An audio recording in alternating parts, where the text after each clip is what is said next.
Meus irmãos, um dia de paz para todos. Nós vamos fazer uma preparação para a nossa oração dessa manhã com duas poesias. Uma é uma poesia de Liu. Ela se encontra no livro 30 anos com Chico Xavier e no livro A Morte é Simples Mudança, que tem as poesias e que tem as mensagens do meu irmão Carlos Vitor, que é o mesmo Liu. Então vamos ver aqui.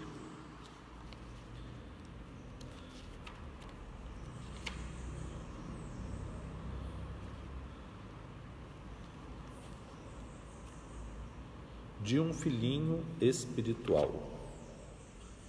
Papai, quando chega a noite, diz mamãe banhada em luz: vamos, Liu, orar por ele e preces ao bom Jesus.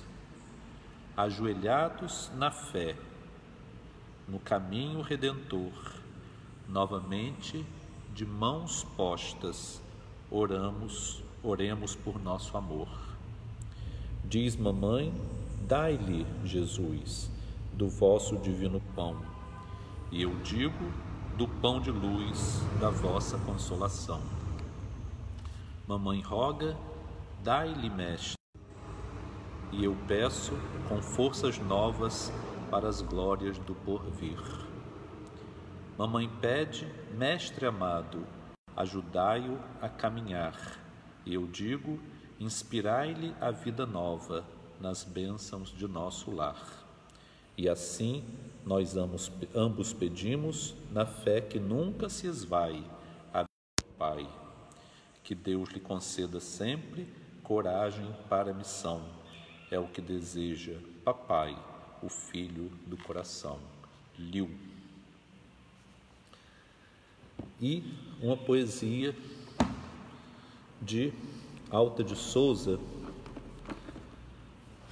que diz, papai, no livro 30 anos com Chico Xavier, que foi, deixa eu só, deu um errinho aqui, deixa eu só corrigir o erro.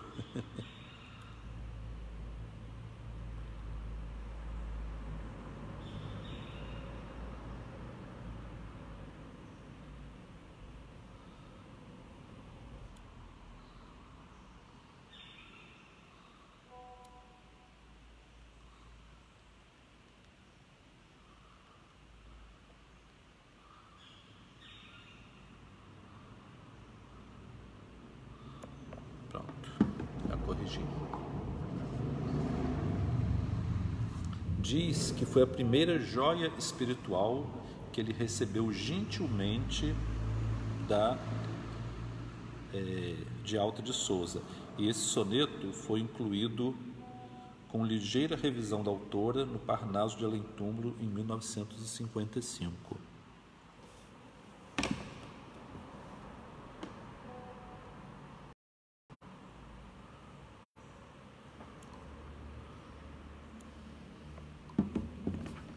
Vamos lá. Carta íntima.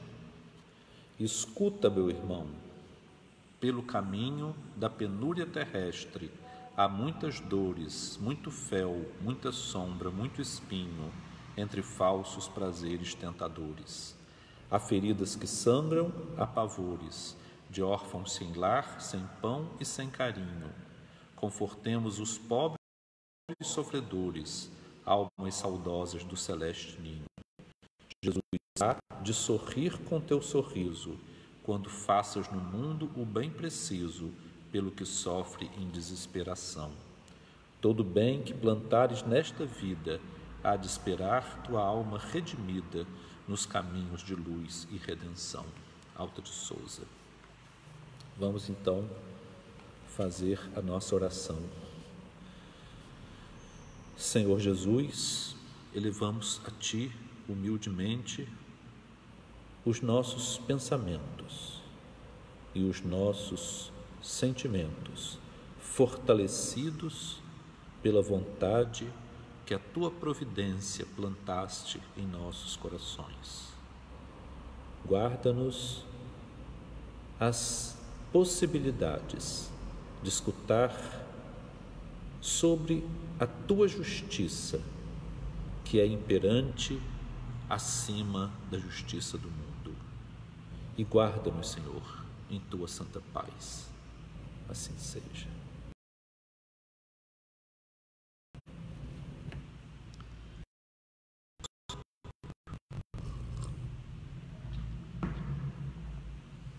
É preciso que eu relate um fato que aconteceu durante a juventude do meu pai, Clóvis Tavares. Ele ainda não tinha religião, ele havia sido religioso, católico, até muito católico durante a juventude, quando ele foi para um colégio maior, em que pessoas ligadas à poesia, à arte, à política. Ele também se tornou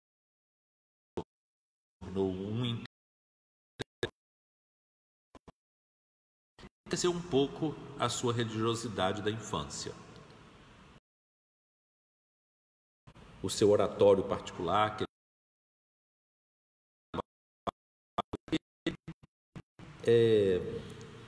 seguiu por caminhos não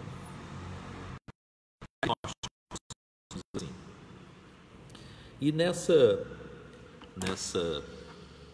linha que ele assumiu, ele conheceu uma moça que tinha ideais parecidos com o dele, chamada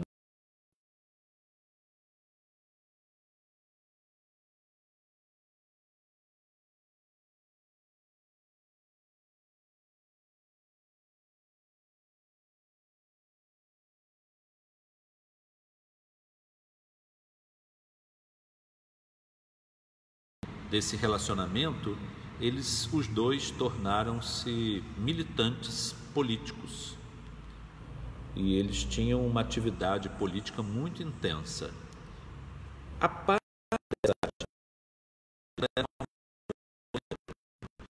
e um dos sonhos que acalentavam o coração de Nina era a maternidade.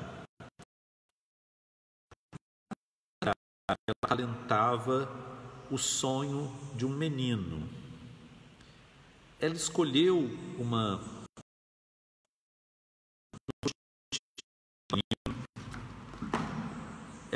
um nome para esse menino.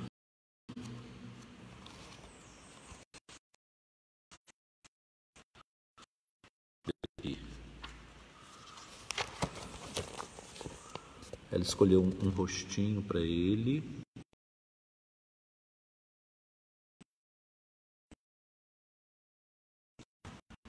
O nome era Liu. L-I-L.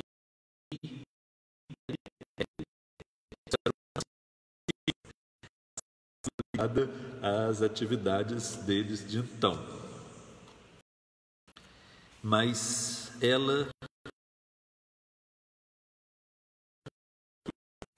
ensinava ele nas cartinhas que ela escrevia para o pai. O pai morava no Rio, ela morava em dias aqui. Então ela escrevia cartas. A comunicação sempre foi por carta, não havia outro meio de comunicação.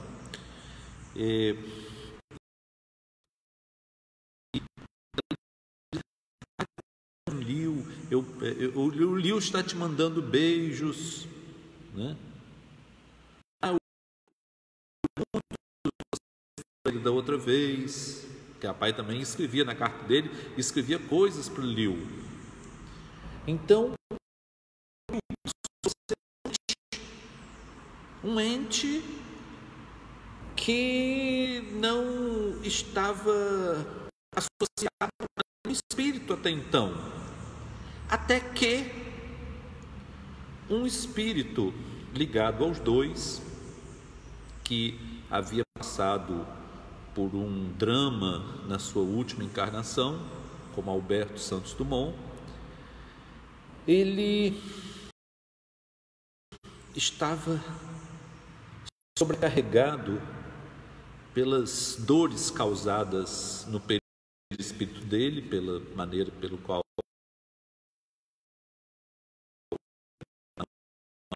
muito dolorosa, por enforcamento, e ele precisava de um descanso, porque as pessoas, tanto do Brasil como da França, procuravam.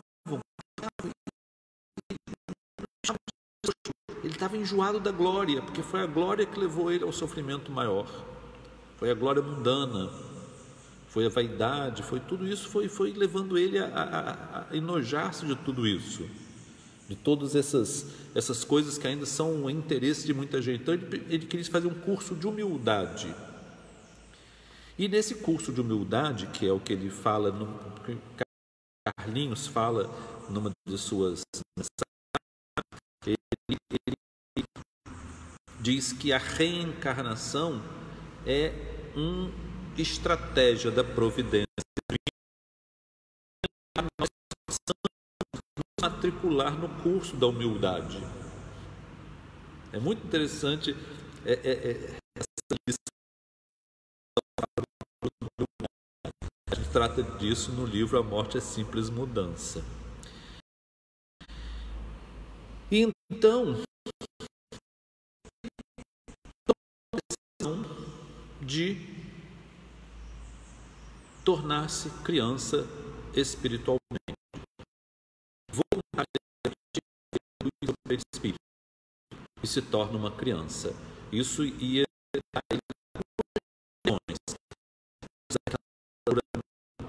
e libertação também da procura de pessoas, porque o Santos Dumont desapareceu.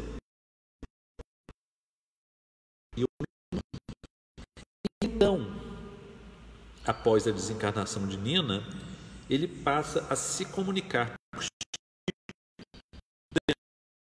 meu pai, Clóvis, que ele era o Liu.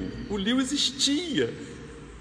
O Liu, a criança imaginária que tinha até foto, existia. Era ele. Ele era o Liu. E ele, junto com Nina desencarnada, no ano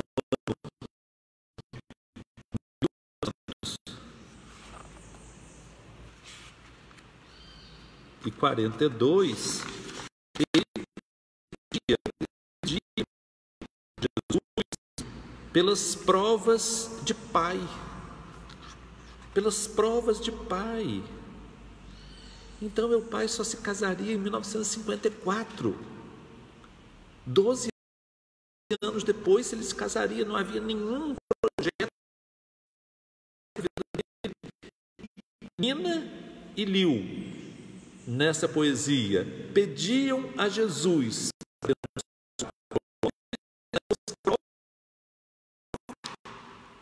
Olha que beleza!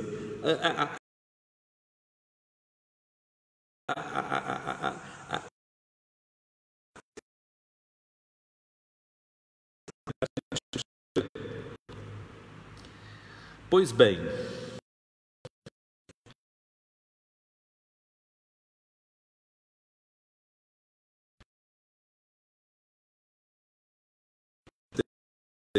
como filho e o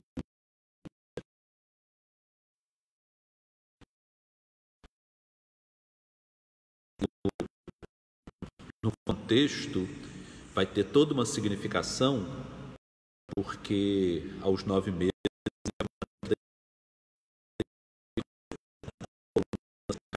exatamente o ponto que havia sido fraturado na sua vértebra perispiritual pelo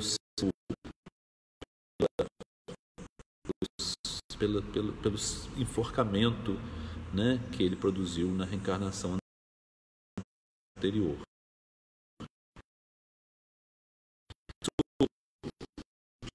a entender várias coisas, inclusive porque eu queria fazer uma advertência que existe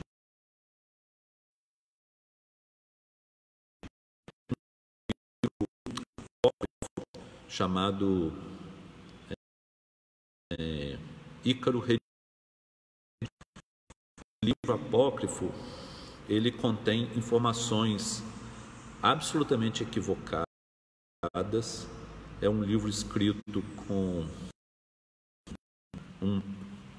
um palavreado difícil, que é chamado por Allan Kardec de pseudo-sapiência, um espírito pseudo-sábio, e se aproveitou da invigilância de um médium que foi informado da evolução perispiritual de Santos Dumont para se tornar Liu.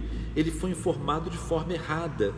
Aí ele foi tomado pelo espírito que produziu essa falsidade, e aí nós temos um livro completamente que é o Ícaro Redimido. Então eu estou fazendo essa advertência porque, se alguém quiser ler, o conselho que eu dou é não ler. O pseudo-sábio, ele consegue convencer as pessoas pela, né? Então são argumentos falsos, argumentos falaciosos, que de forma chamada subreptícia, forma muito sutil, eles nos contaminam e nós somos levados. Então nós temos que nos afastar das leituras falsas, leituras que nos podem levar a interpretações errôneas. Infelizmente, esse é uma pessoa que infelizmente seguiu por um caminho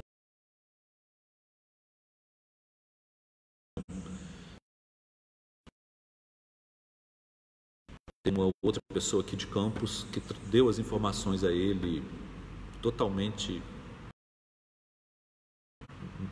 mal interpretadas, que gerou essa confusão. Esse livro apócrifo, que são o livro dos médiuns. No final do livro dá a explicação do que são as mensagens apócrifas. Esse livro é todo apócrifo. Enfim, lá estava Carlinhos reencarnado. E que nós podemos dizer sobre a providência divina associada à sua justiça?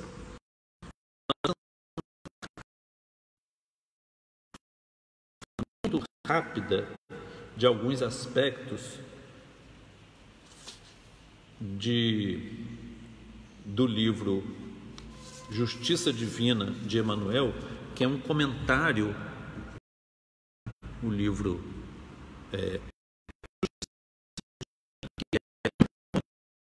do livro Céu e Inferno. Então, a lei de causa e efeito pede que melhoremos pela ação e não pela...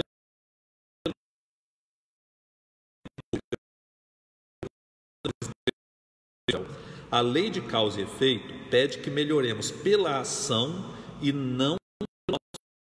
Então, a lei de causa e efeito, a justiça divina, não se aplica de uma forma passiva sobre o ser humano.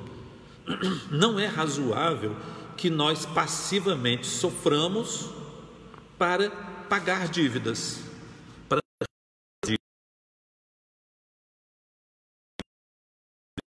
pela reparação. E a palavra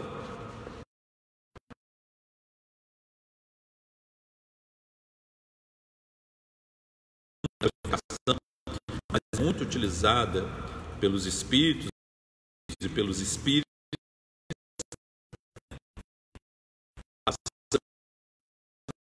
karma.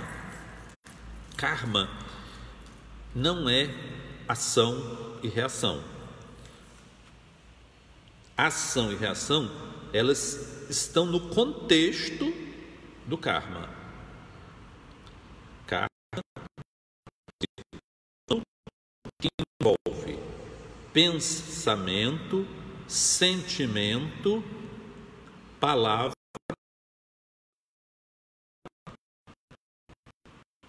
Então, o que nós pensamos e o que nós sentimos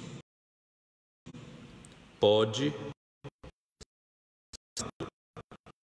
Nós verbalizamos alguma coisa que não foi boa, quando nós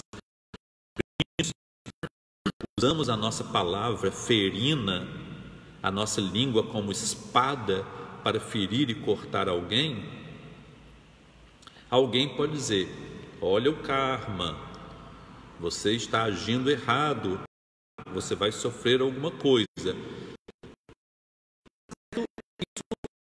Parcialmente correto, mas em outro aspecto, no aspecto do conceito mais profundo, que foi o conceito de quando nós falamos, na verdade, nós não estamos na ação, nós estamos na reação, porque a ação foi o nosso pensamento e o nosso sentimento. Por isso que o conceito mais profundo é causa e efeito. Foi como Allan Kardec designou.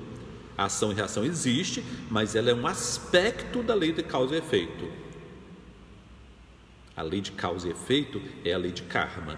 Ela começa no nosso sentimento. Ela se reproduz no nosso pensamento. E nós, como diz Emmanuel no livro Pensamento e Vida, nós temos que controlar o nosso pensamento pela nossa vontade. A musiquinha que entra na nossa mente, todo mundo já entrou uma musiquinha na mente que não conseguiu tirar, cantando outra música. Então, como tirar um pensamento intrusivo com outro pensamento? Pensamentos intrusivos, eles são ressonâncias de ideias, de espíritos com quem nós nos associamos no passado ou até no presente. Essas ressonâncias, elas estão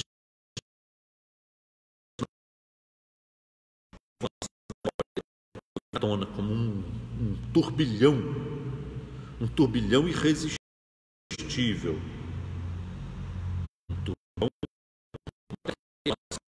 A estrutura biológica ela é fraca. Jesus diz: nossa carne é fraca.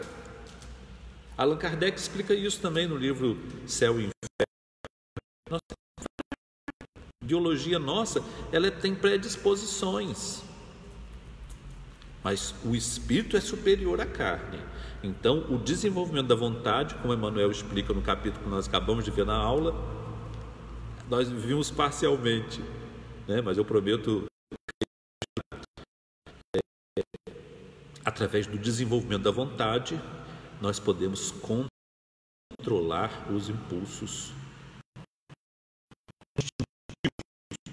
biológicos, carnais, da carne fraca, da carne, a carne encarnada é a alma é o espírito encarnado, ele que acaba cometendo desvios, é o nosso ser encarnado,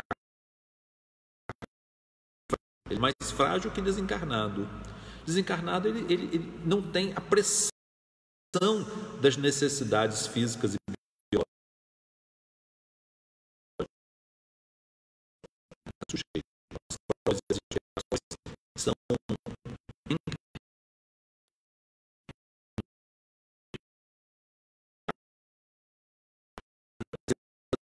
São né?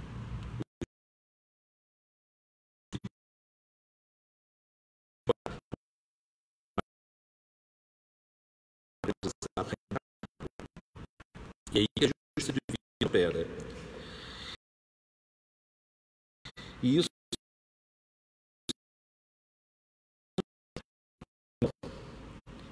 Então dizer assim, sofrer, nosso sofrimento, ele serve para limitar a... Então toda vez que nós estamos assim, bloqueados pela uma potência do nosso ser, ou bloqueados fisicamente nos nossos membros, ou bloqueados mentalmente, ciência mental, nós estamos sofrendo para não reproduzirmos os mesmos erros que nós vimos cometendo há séculos ou milênios. Então, é um sofrimento aparentemente passivo, porque está nos reorganizando, dando tempo para nos reorganizar, para durante aquele período nós podermos desenvolver ou sermos semeados pela semente de Deus. Os fisioterapeutas, os terapeutas ocupacionais, os psicólogos, os psicopedagogos de pessoas com deficiência são instrumentos de Deus. Todas com portadores de qualquer deficiência, os PCDs, eles pessoas que estão ali prontas para serem semeadas, porque elas estão bloqueadas em aspectos que elas terão equívocos e que não podem mais cometer por causa do bloqueio. Então é agora, é hora especial de semear neles o bem. Então esses profissionais são pessoas divinas, que ajudam. Às vezes, para quando há fenômenos de impulsividade e agressividade, bloquear esses fenômenos com medicação também é menos útil do que as terapias. As terapias são mais úteis. Todas as pessoas portadoras de deficiência, de alguma deficiência, elas necessitam de todas essas terapias. Agora, no período de pandemia, está mais difícil para as mães conseguirem, mas algumas estão conseguindo. Os profissionais, os locais públicos ou privados, onde elas podem proceder terapias nos seus filhos. Então, sofrer, ele limita a ação dos nossos erros para nos ajudar. Vamos nos desacostumando a errar. No entanto, para curar nossas enfermidades, é fundamental agir. A ideia de karma é ação, é uma expressão da lei hindu de causa e efeito. A karma quer dizer ação. Então, para nós nos libertarmos nós pagarmos a dívida sofrendo, é nós repararmos o nosso erro. Allan Kardec diz isso muito claramente no livro Céu e Inferno. Se justiça terrena, ainda que imperfeita, já pode conceber a comutabilidade da pena, todo mundo sabe, toda pessoa pode ter sua pena comutada em serviços comunitários, para o bem em geral e educação do faltante, no seu amor incondicional, não nos pode conceder penas alternativas para o nosso castigo em ação meritória. Como que Deus não fará isso? A lei humana pode. Nós temos que na terra, os juízes, eles precisam, para fazer os seus julgamentos, eles precisam da opinião técnica de alguém que vai analisar o mental do criminoso, né? Então, o nome desse profissional é psiquiatra forense. Muitas vezes os juízes pedem, ele não é habilitado para isso. É preciso estudar a psicopatologia, não é forense. Então, esses juízes, eles também têm uma luta diferente. Existem juízes que seguem um direito chamado garantista. O garantista, ele valoriza, sobretudo, os direitos individuais, os seus direitos humanos, os direitos fundamentais da pessoa humana. Então, ele não aceita o cumprimento de pena antes de serem analisados todos os aspectos a respeito de um. Então, o acusado, ele precisa de uma gradação de instâncias julgadoras para que seja. E aí, só depois do que se é julgado, quando já chega na terceira instância, é que ele poderia ser, então, condenado. Isso é a justiça humana. Então, os juízes, eles sempre, nos seus tribunais, eles decidem pro réu, haja todas as instâncias oferecidas para a defesa do réu. Então, existe isso na terra.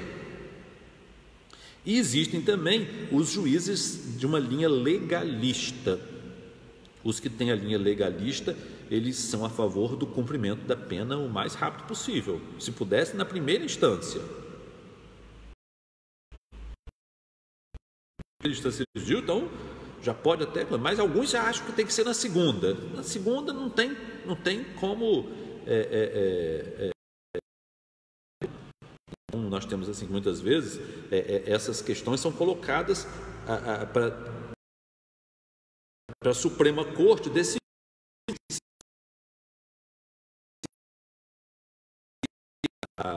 a execução da pena antes de transitado em julgado, ou espera totalmente terminar o inquérito, o processo para poder fazer a pena. Então, muitas vezes a condenação prévia, né? Mesmo porque eles são pressionados pelos meios de comunicação, que às vezes exigem a punição. Ela entende muito mais o Código Penal da vida futura como um código punitivo do que um código reforma íntima, como um código que nos impulsiona para o perdão de Deus. Vamos ver se Allan Kardec fala isso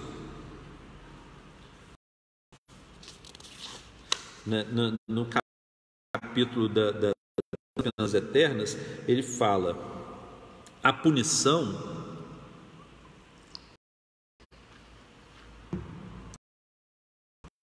é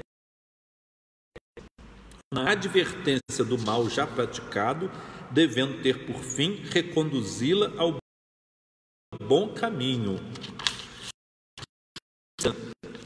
Depois, e cita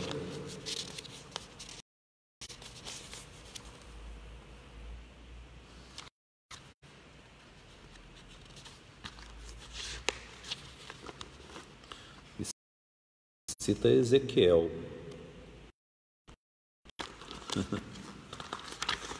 Cita aqui Ezequiel.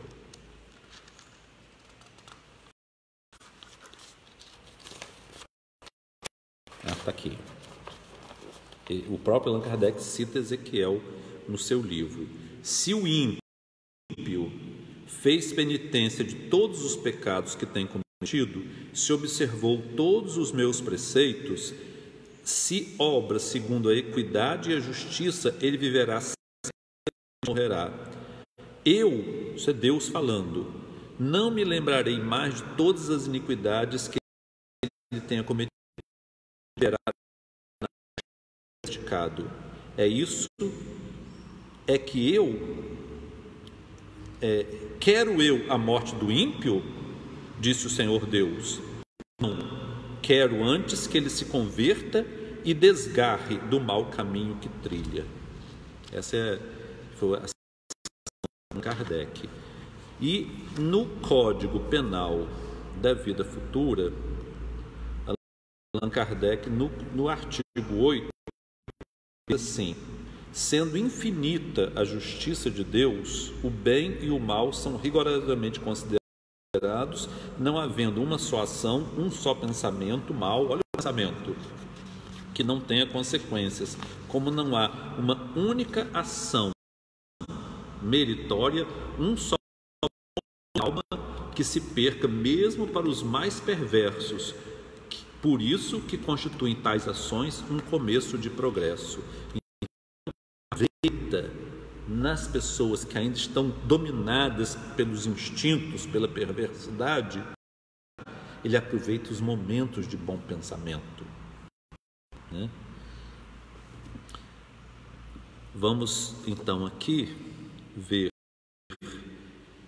no artigo 20 do Código Penal da Vida Futura, do livro Céu e Inferno.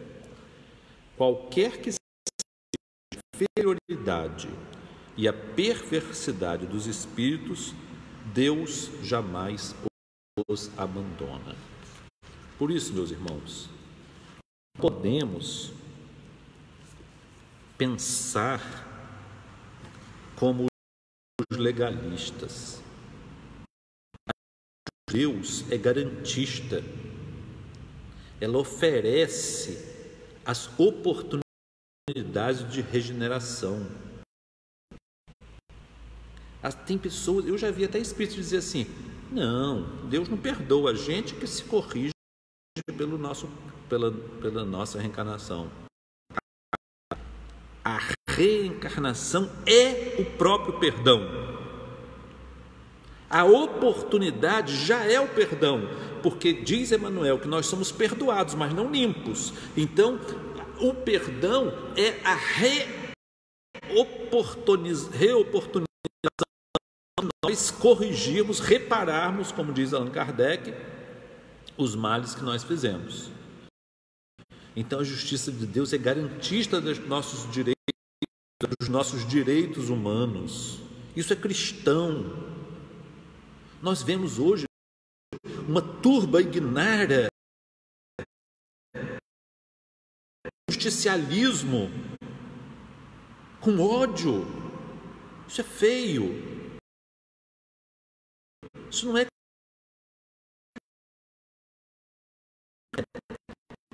uma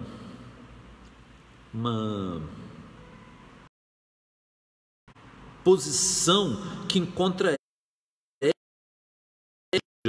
nem nos ensinamentos de Kardec, nem nos ensinamentos dos espíritos. Eles querem a alma humana. Então, assim, na visão histórica da justiça, com esse direito penal legalista, nós temos assim uma visão da justiça divina como uma justiça corretiva. Ela vai nos aplicar penas ou recompensas. Pena ou recompensa. Isso a grosso modo existe. Mas se nós refinarmos nossa pesquisa, nós vamos ver que não é exatamente assim. senão nós estaríamos todos condenados a um tratamento, uma condição maniqueísta, né? Um médico russo chamado Pavlov, ele descobriu o reflexo condicionado. Ele fez a seguinte experiência, eu vou falar rápido. Um cão era alimentado sempre no mesmo horário. Então, esse cão, ele tinha uma sonda nasogástrica mantida, para que pudesse ser medida a quantidade de suco gástrico, de ácido clorídrico, que as suas células gástricas produziam. Então, sempre da hora, um pouquinho antes da hora de comer, ele produzia aquilo. Só que acontecia uma outra coisa: toda vez que ia comer, tocava uma campainha. Uma campainha tocava.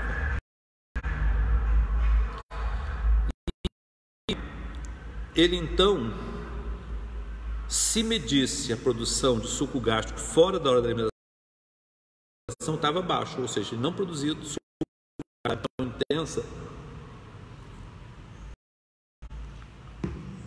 em horas que não fosse alimentar. Aí depois ele fez o seguinte teste: ele tocou a campainha fora do horário da alimentação. O cérebro do cachorro, do cão, associou a alimentação, mesmo fora de hora.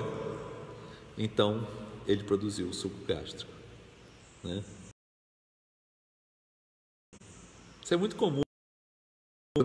Quando eu era criança, lá na praia de Atafona, eu, meus irmãos, meus primos, nós alugávamos cavalos mansinhos para passearmos. Então a gente passeava por Atafona e tinha o tempo certo para ir chegar lá e devolver o cavalo. Andamos muito a cavalo e bicicleta. A bicicleta era alugada também.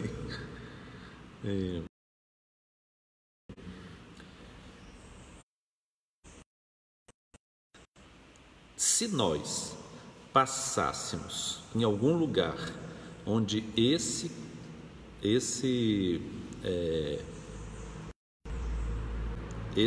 animal se alimentasse, ele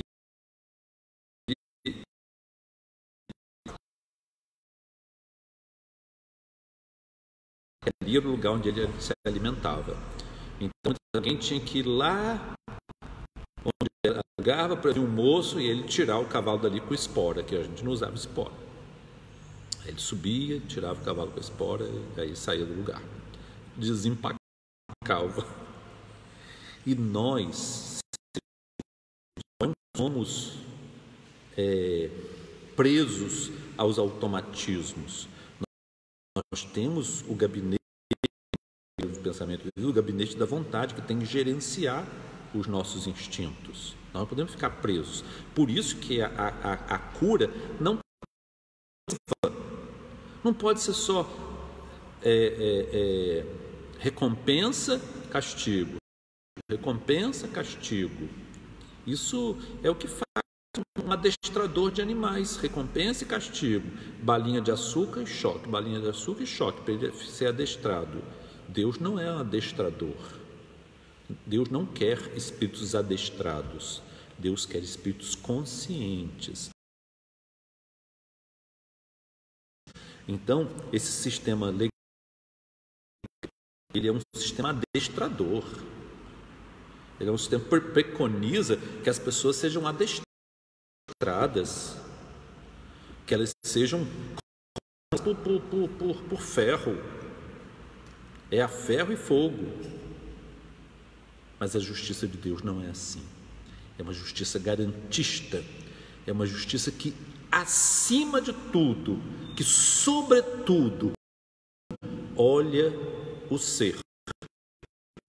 É o exemplo daquele episódio real que aconteceu quando uma mulher estava sendo acusada de adultério. É interessante que ali, naquele episódio, muitas vezes nós dizemos: a mulher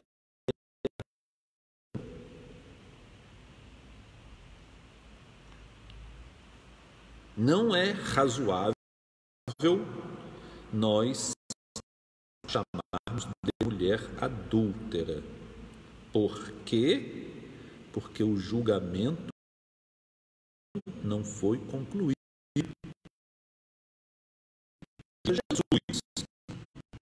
Jesus não, os acusadores, os promotores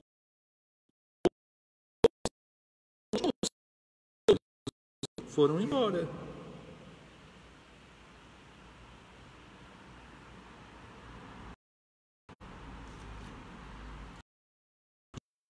Jesus deu a sentença. Jesus é juiz. Ele é juiz, ele é advogado também. João, nós. Olha que beleza, ele é advogado, ele é juiz, ele é médico, ele é professor, ele é psicólogo, ele é o grande, ele é rei do mundo.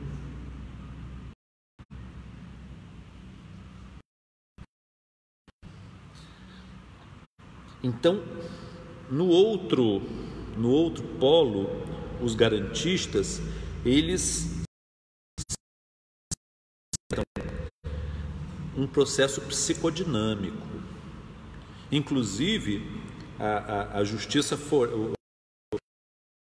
forense, ela usa esse método psicodinâmico.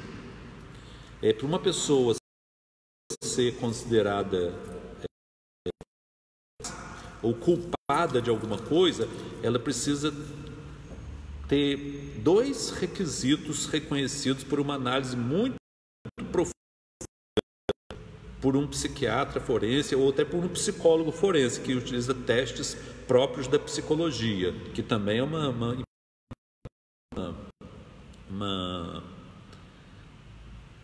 profissão muito importante para compreender a personalidade de cada um. Se no momento da ação,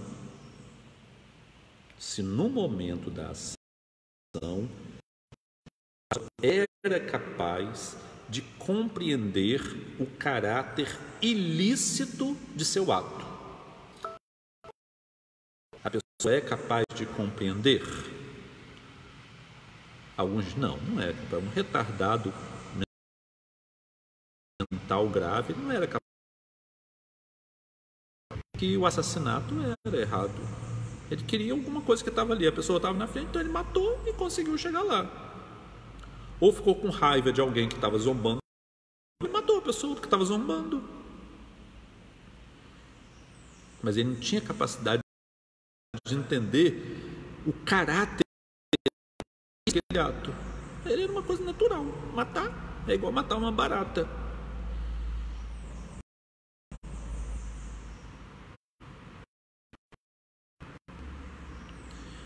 Então, mas se considerar assim, sim, ele era capaz de conhecer, ele era capaz de reconhecer a doença, seja depressão, seja transtorno bipolar, seja esquizofrenia, seja alcoolismo, substância psicoativa, não tira dele a razão que ele compreenda o caráter ilícito do seu ato.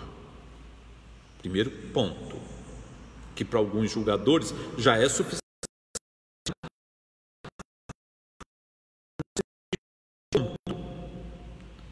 Reconhecendo o caráter ilícito, era ele na ação, no momento da ação, capaz de compor comportar-se esse entendimento, olha que diferença. Naquele momento, mesmo ele compreendendo, ele tinha condição de travar o seu impulso, e muitas vezes através de testes, não é? O psiquiatra forense, ele não opina, ele realiza testes e ele chega a conclusões científicas, inclusive com e as citações científicas que legitimam aquele argumento. Ele vai dizer, não, num momento da é capaz de compreender, de se comportar segundo o entendimento dele, mesmo reconhecendo o caráter de se comportar segundo esse entendimento. Então ele é semi-inimputável.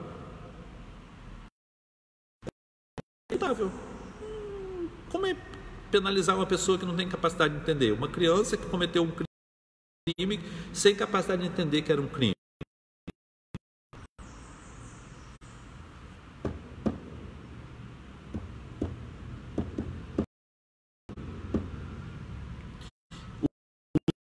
Parcialmente. Ele não podia. Um exemplo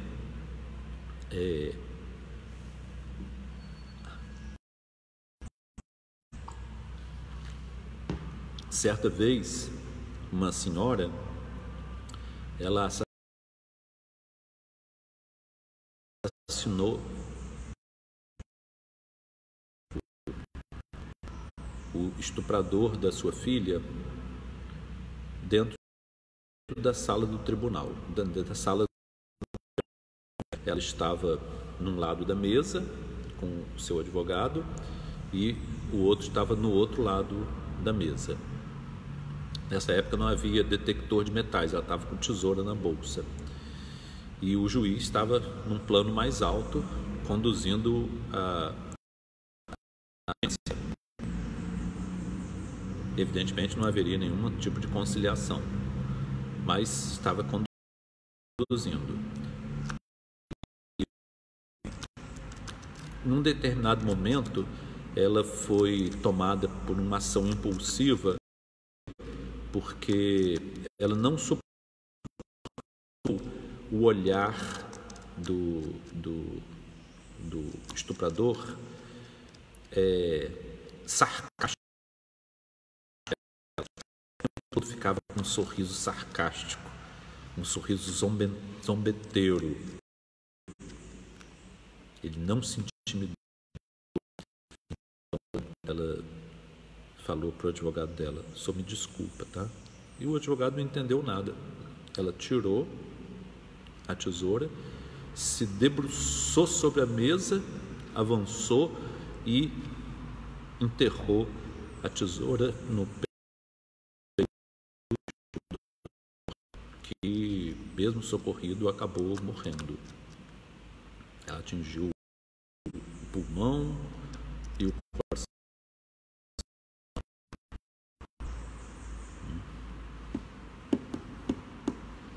Ela, no julgamento dela,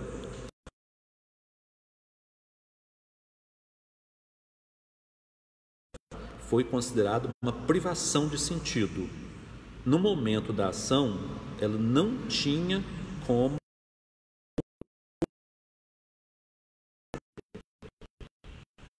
evitar aquilo. Foi demais para ela. Na privação de sentido, ela agiu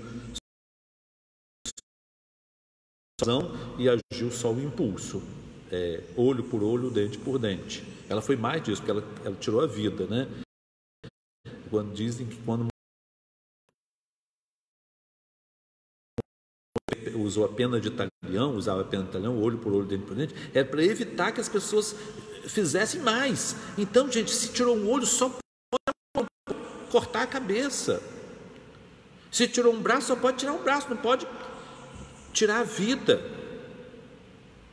Que era, se a vingança era sempre isso, com essa olho por olho, ele conseguiu equilibrar. Não, a justiça só permite que você use a vingança dentro do limite do que foi a sua perda. Jesus, então, introduz da derrogação do direito de vingança a Deus. Vamos delegar a Deus esse direito, né? O Antigo Testamento diz: a vingança é minha, Jesus falando, de Deus falando, a vingança é minha, ou seja, eu tenho o direito de fazer a justiça, não leve justiça com as próprias mãos. E na terra, o certo é isso, só que naquele momento ela não foi capaz de suportar, porque ela foi privada do seu senso. Então, dentro de uma linha garantística, ela foi considerada semi-inimputável e a pena dela foi menor. Não foi como assassinato doloso.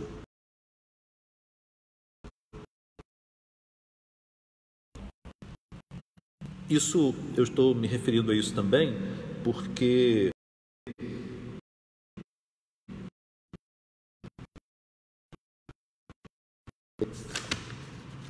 Santos Dumont, na visão desse livro, dessa pessoa, uma pena espiritual muito grande, muito maior do que a ofensa dele à lei de Deus, com o suicídio. Então, ele coloca coisas ali, tiradas do livro de André Luiz, completamente inadequadas, completamente incoerentes com a né? E com a bondade que ele tinha,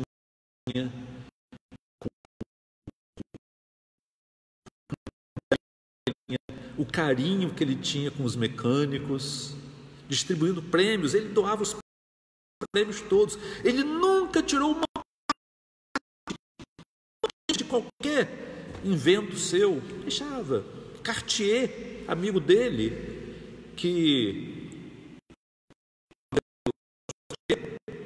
quem criou o relógio de pulso foi Santos Dumont. Cartier perguntou assim: eu posso produzir? Pode. Nada. Tanto que um dos relógios de Cartier é Santot.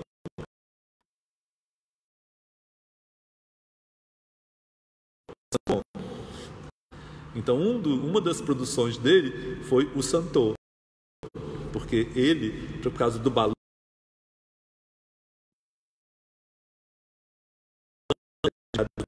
ele precisava das duas mãos, leme e soltar lastro, leme e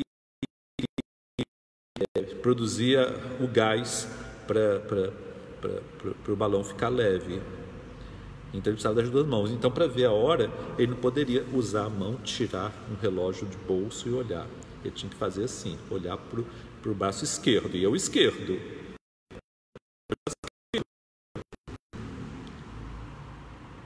Né? Que a direita eu usava mais. Então é o esquerdo que é possibilidade.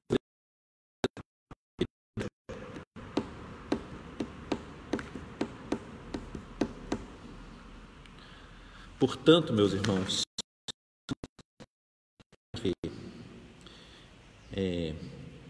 se é o formidável panorama que a lei das esse é o formidável panorama que a lei das vidas sucessivas e solidárias nos oferece.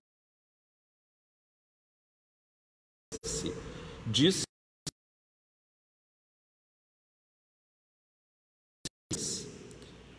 porque eu quero o amor mais que os sacrifícios e o conhecimento de Deus mais que os holocaustos. Isaías disse, recebendo das altas esferas essa noure que ele captou, como diz, das altas esferas divinas, que Deus não quer sacrifício. Jesus disse, misericórdia quero, não sacrificando. o conhecimento de Deus mais que os holocaustos. Então, no Espiritismo, que nós temos assim, uma doutrina de holocausto, não precisamos acreditar nessa penalização, precisamos apoiar políticos que gostam de tortura, de pena, justiça férrea. As pessoas estão contra o tribunal, a Suprema Corte brasileira, porque ela está sendo mais orientada. Eles querem a linha férrea, até espíritas, infelizmente. Jesus disse isso quando encontrou seu discípulo Levi, que era cobrador de impostos e era publicano. Cobrador de impostos é publicano, ele ficava a serviço de Roma. E os fariseus o reprovaram. Como que pode almoçar na casa de um publicano, um homem que tira de nosso dinheiro? Ide e aprendei o que significam essas palavras: misericórdia quero e não sacrifício. Essas palavras, o advogado no tribunal celeste quer reconhecer o que fizemos para reparar nossos erros e não o quanto sentenças. Ele não quebra a cana rachada, ele não apaga o pavio fumegante. Da mesma forma, quer que retornemos a este mundo, pois ninguém pode ver o para repararmos, corrigirmos, reformarmos, reestruturarmos a nossa conduta, nossos atos, uma multidão de pecadores num colégio de santos. E na doutrina espírita, que nos apresenta de um novo Consolador, afirmando que ele mesmo também o era, diz que o Paráclito, o novo Consolador, é o Espírito Santo, é o Espírito de verdade. Ele é um advogado. Nós temos advogado no céu. Todas as nossas almas no julgamento de Deus. Toda a cristandade tem sua subjetividade, a noção vaga. João nos afirma em sua primeira epístola, capítulo 2: filhinhos meus, isto vos escrevo. Mas se alguém pecar, temos um intercessor, um advogado junto ao Pai, Jesus Cristo, o justo.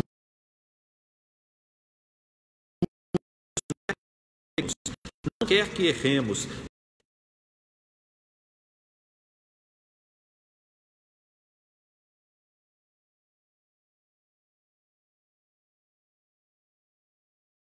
Mas afirma o apóstolo de Patmos que se errarmos, falharmos, cairmos, fracassarmos no tribunal celeste, que é garantista, que garante os nossos direitos e não nos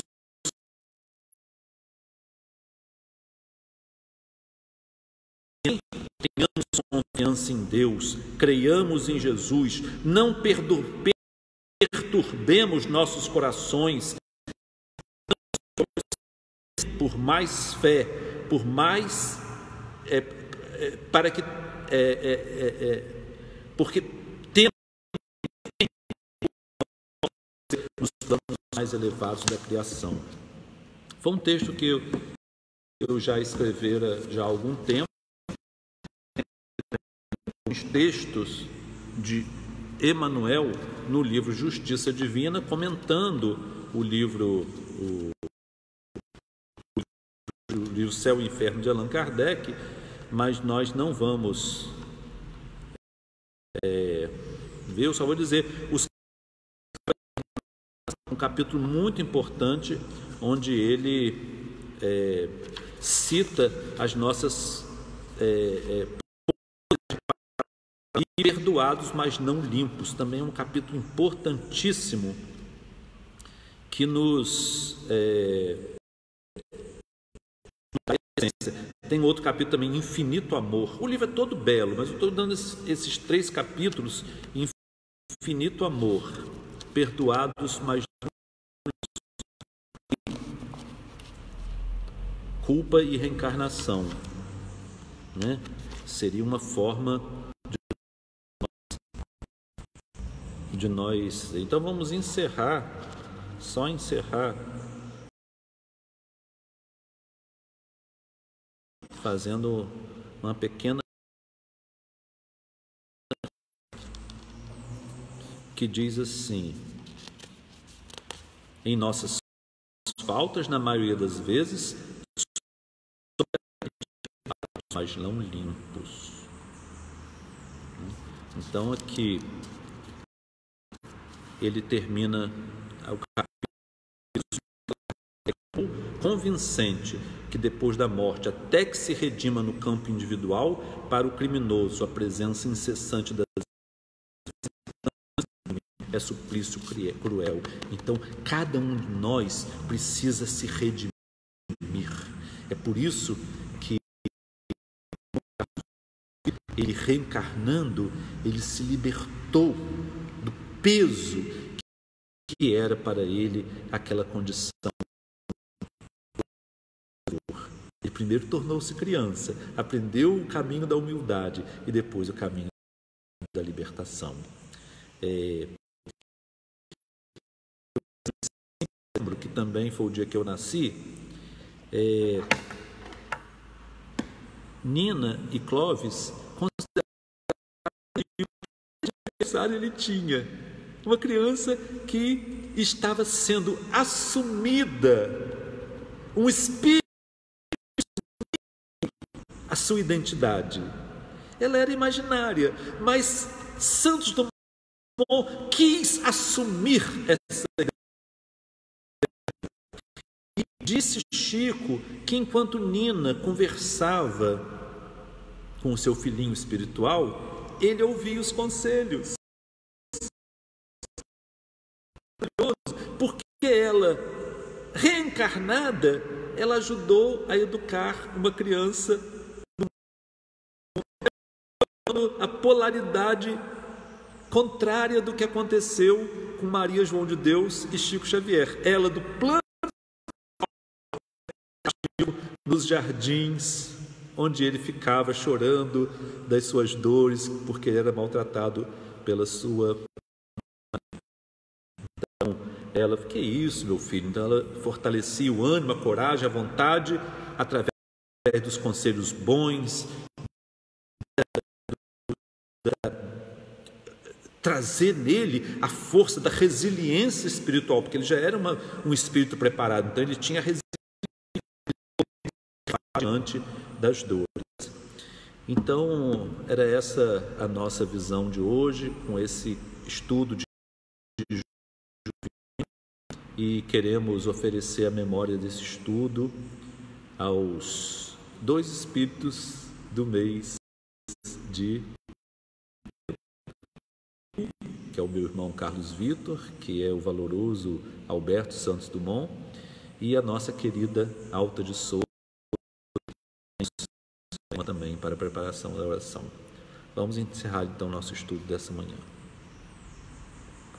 Deus Santo, Pai nosso e nosso amigo, a Ti elevamos os nossos pobres corações.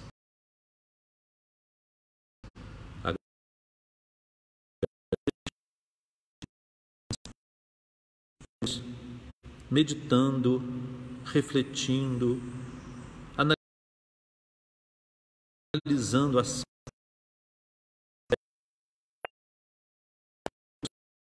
divina. Ajuda-nos a ter paciência, a termos compreensão, a ter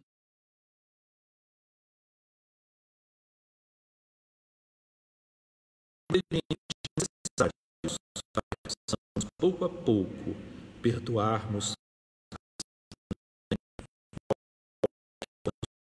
um prejuízo em nossas existências.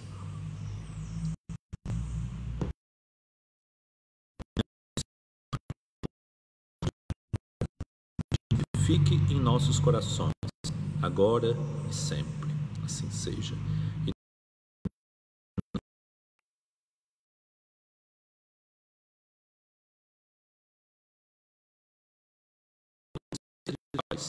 Nós damos por encerrada a nossa